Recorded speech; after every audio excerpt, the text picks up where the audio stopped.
Welcome, everyone. I'm Professor Michelle Miller. I'm the South African Research Chair in Animal Tuberculosis, but obviously we do a lot of One Health research with our group, and climate change is a particular area of interest for us because we work primarily with wildlife. And so I'll be one of the moderators in introducing the speakers, but we'll let Mark introduce himself. Thanks, Michelle. Hi, everyone, and welcome to all the speakers. My name's Mark Tomlinson, and I'm the co-director of the Institute for Life Course Health Research, which is in the Department of Global Health at Stellenbosch here in Cape Town, and have been involved with Anthony on the Lancet Commission on the Future Child, and currently in the Children in All Policies 2030, which is a follow-on from the Commission, and look forward to the webinar. And I will do the sort of the end of things, closure and summary and questions. Okay. Over back to you, Michelle. Okay, so let's get started. We have very impressive speakers. I won't read entire CVs, but we're going to start off with Professor Anthony Costello, and he is the co-chair of the International Lancet Countdown for Climate Action and Health, and a senior advisor to a new WHO UNICEF Lancet Commission countdown to 2030, based on the Lancet report, A Future for Our Children, which was published in February 2020. After serving as director of the Department of Maternal, Child, and Adolescent Health, WHO Geneva, Anthony returned to the University College London in June of 2018. Previously, he was the director of the Institute for Global Health at UCL and founder of an international charity, Women and Children First. He has published a book, Social Edge, The Power of Sympathy Groups for Our Health, Wealth, and Sustainable Future in 2018. So it sounds like a very interesting read. So Anthony, over to you. Thank you very much, Michelle. I hope you can hear me okay. And can you see my screen okay? Yes, we can hear you and see your screen. Okay, I'll put it on full screen. So yeah, I'm involved in two Lancet areas of work. And I should say it's a great pleasure to be joining you all in South Africa. I wish I could be there, actually. What an amazing country it is. And my colleague Marina Romanello, somebody has their phone on. My colleague Marina Romanello will follow on and talk about the latest data coming out of the Lancet climate change and the new report that will be coming out later this year. I'm going to talk a little bit more about what we're calling Children in All Policies 2030, which has a heavy climate component. So when I was at WHO, it was clear over my time there that we needed to rethink approaches to child health, that a lot of the models that we had were 20, 25 years old.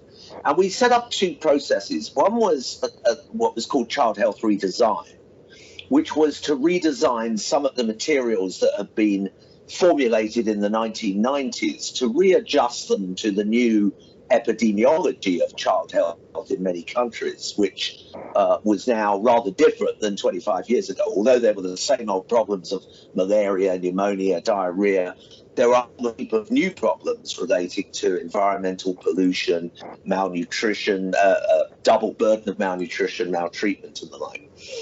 But the other thing we set up was we thought we wanted to kind of think more about the future for our children.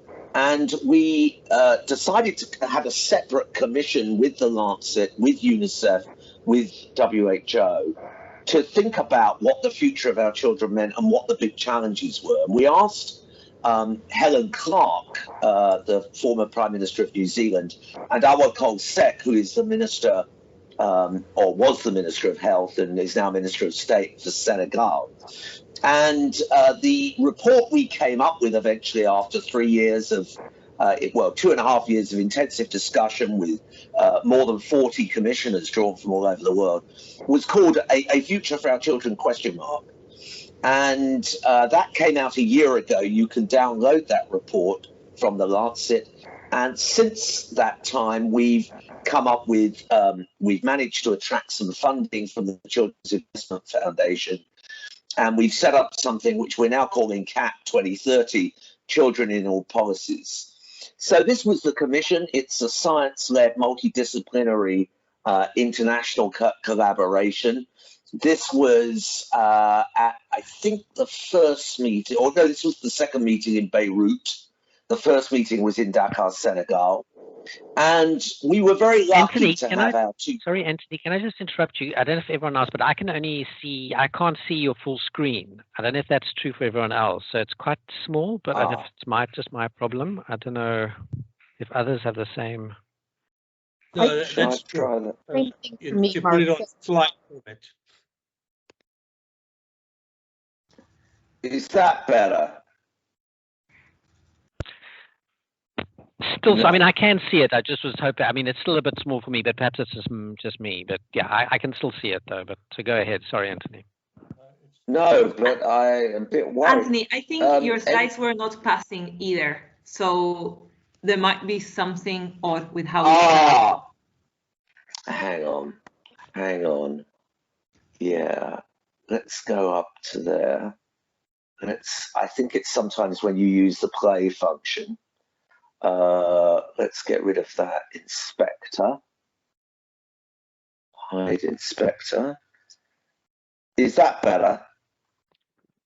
We're only seeing part of the slide now. That's slightly. Getting better. Yeah. Is that better? Try to zoom out a bit, Anthony. Yeah. Maybe put it at 50 or so, and I think there would be almost full screen.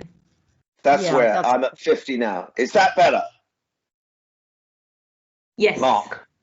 Perfect. Okay, thank you. Right. All right. So I hope this is going to work. But so Awa and Helen have been extremely active. You know, normally you get politicians, they barely turn up to a meeting, but they were very involved, and it's been fantastic having them. And you know, basically the progress on child-related sustainable development goals has stalled, partly because, you know, we have a huge number of children living in very poor, fragile, conflict-affected countries. Most countries in the world are not reporting data in the way that we had hoped on SDG indicators. And part of the problem is the 17 goals, because frankly, very few of you, I would think, would know if I said what's goal 9 or 12. You know, I don't know what a lot of these are. So I prefer to think of it in terms of 3 areas. One is health, well-being and equity. Another is the environmental aspects, and a third is the infrastructural aspects of development. So that's a simpler way of doing it.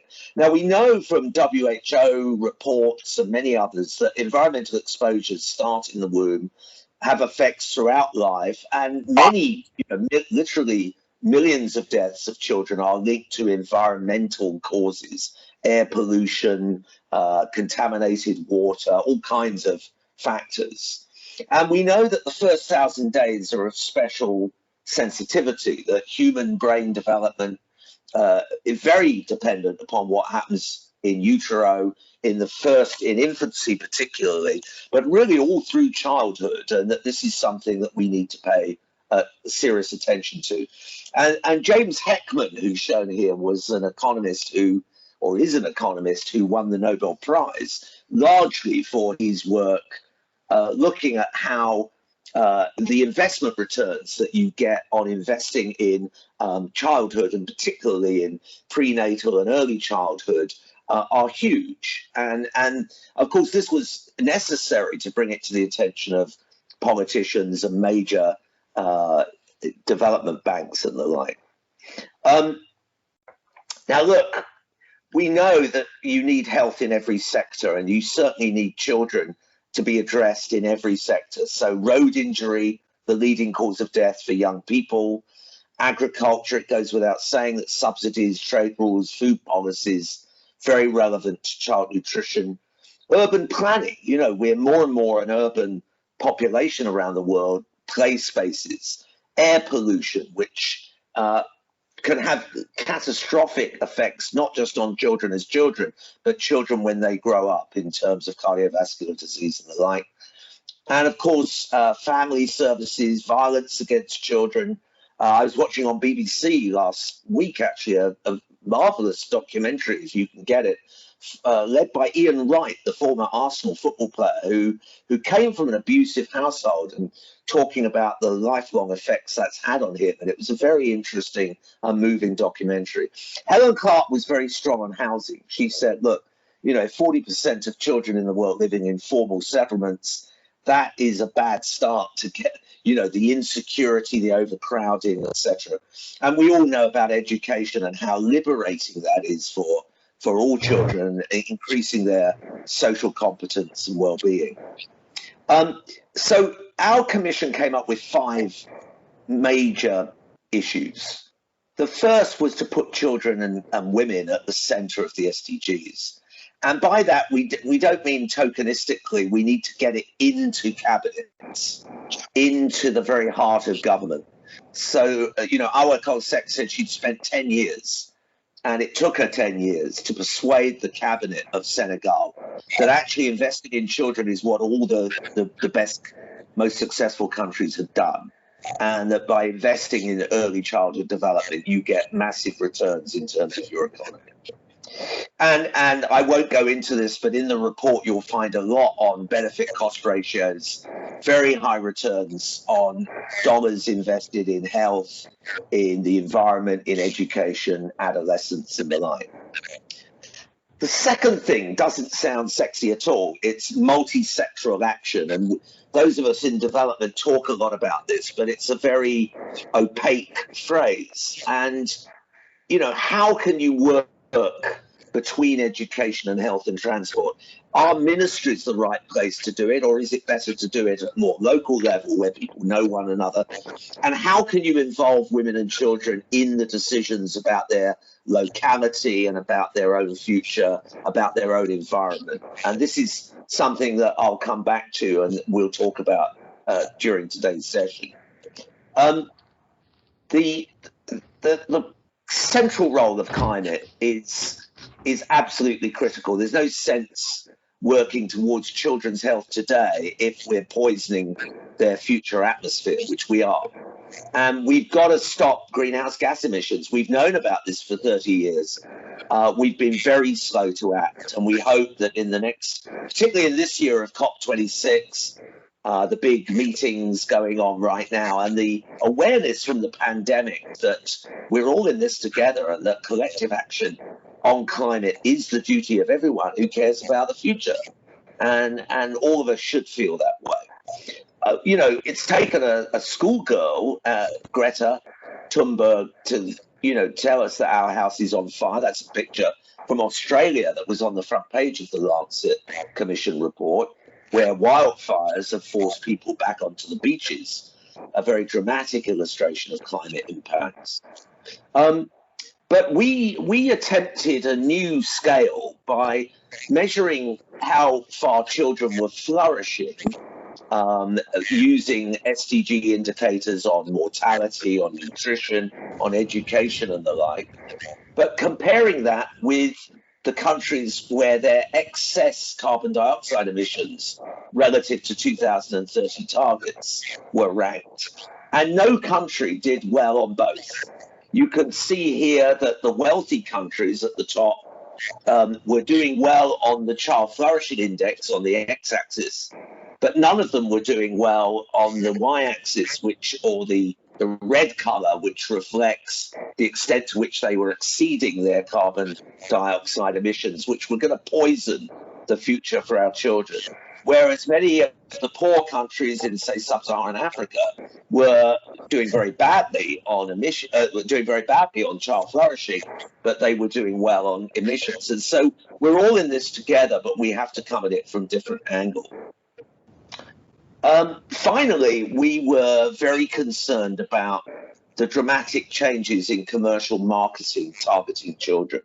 We've known for many years about the risks of tobacco, alcohol, formula milk, sugar-sweetened beverages, gambling, but the rising inappropriate use of personal data, the way in which major companies like Facebook, Google, and many others hoover up all the details of all our children and then apply algorithms to them so that they know everything about your child, their age, their gender, their ethnic background, their locality, their income, their interests, what games they play, and then they target them with particular marketing. And we feel that this is so, well, it's an infringement of children's rights, but also very damaging to their health potentially.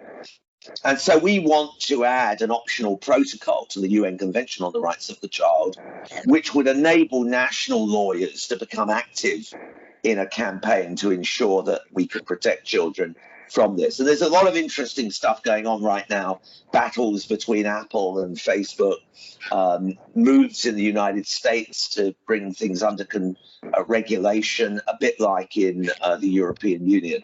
And so we think this is a big issue that needs to be addressed. And of course, gambling is another area that we were interested in. Look at this is detail about the rise in problem gamblers of young people in Britain. But we think this is all over the world, that the gambling companies and the gaming companies, where you go on to play a game and then you buy things as part of the game, is a massive source of income for gaming companies. But we know from psychiatry that gambling is one of the biggest problems of addiction and can lead to great social stress as well. So I won't go in. I'll just finish by saying, in our Children in All Policies campaign, which is linking WHO, UNICEF, Lancet to many countries and to our commissioners from all around the world, we've got 9 countries right now engaged. In Argentina, we've said to all various groups, look, we want you to do something cross-sectoral and you can decide what you're most interested in. So in Argentina, they're looking at a Latin American network on children's rights. In Ghana, we're linking with an NGO that specializes in early childhood development and has strong links to government. In South Africa, Mark Tomlinson, Asher George, and Tanya Doherty decided to look at alcohol policy, given that during the pandemic, alcohol consumption fell sharply as a result of a limited degree of prohibition, which had many beneficial effects, not only in hospitalizations, but also in terms of the social impacts on children. In Nepal, we have a group looking at the role of adolescents and citizen science in becoming much more aware of data relating to local communities, environments, and how they can protect their future environment. In India, we're working with a very eminent urban planner on how we can make informal settlements and housing have much greater ease of living, and to get the government really focused on this at state level. And in the Pacific Islands, we're trying to work with indigenous peoples to protect against climate change and to bring the voices of young people.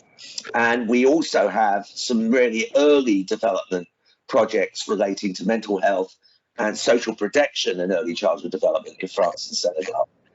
I'm embarrassed that we haven't done anything in the UK yet, and I plan to rectify that. The idea that, you know, we're the 6th wealthiest nation on earth, and yet the numbers of households in destitution has really rocketed during the pandemic. We have more food banks in our country than McDonald's. So there, you know, all of us, there is poverty everywhere, and we all have a role to play here. And I'll finish with the fact that mental health and climate change are among the biggest emerging threats to children.